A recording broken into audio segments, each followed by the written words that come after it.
আমন্ত্রণ জানিয়েছিলেন কুয়েতের আমির শেখ মেশর আল আহমেদ আল জেবার আল সাবাহা। শনিবার সকালে দুদিনের সফরে কুয়েত পৌঁছন প্রধানমন্ত্রী নরেন্দ্র মোদী। 1981 সালে ইন্দিরা গান্ধী কুয়েত গিয়েছিলেন। মধ্যখানে কেটে গিয়েছে 43টা বছর। ইন্দিরার পর এবার মোদী উপসাগরীয় রাষ্ট্রের সঙ্গে বন্ধুত্ব বাড়ানোর উদ্যোগ নিলেন।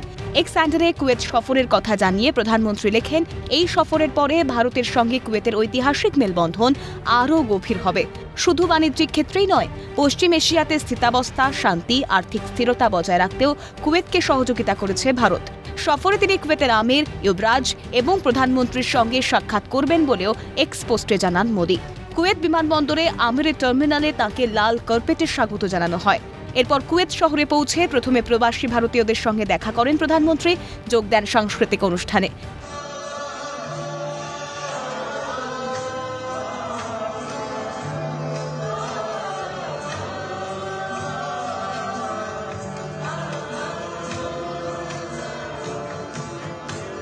একশো 1 বছরের প্রবাসী প্রাক্তন আইএস অফিসার मंगल एस हंडर नातनीर अनुरोध मेने देखा करें तार संगे। और पूरी दुनिया में भारत का नाम बहुत रोशन कर रहे हैं और जो भी वो कार्य करते हैं, जो भी उनके डिसीजंस हैं, it's made a big difference to the world.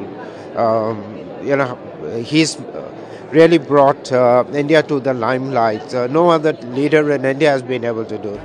পরে 26তম উপসাগরীয় ফুটবল কাপ প্রতিযোগিতার উদ্বোধনী অনুষ্ঠানে যোগ দেন মোদী। শুক্রবারই বিদেশ মন্ত্রকের তরফে বলা হয়, প্রতিরক্ষা এবং বাণিজ্য ক্ষেত্রে একগুচ্ছ দ্বিপাক্ষিক চুক্তি স্বাক্ষরিত হতে পারে মোদীর এই সফরে। প্রসঙ্গত, কুয়েতের সঙ্গে বাণিজ্য ক্ষেত্রে অন্যান্য রাষ্ট্রগুলির মধ্যে ভারত অন্যতম। ভারতে যে কটা দেশ থেকে অপরিশোধিত তেল আমদানি করা হয়, সেখানে কুয়েত ষষ্ঠতম। Bureau report, Calcutta news.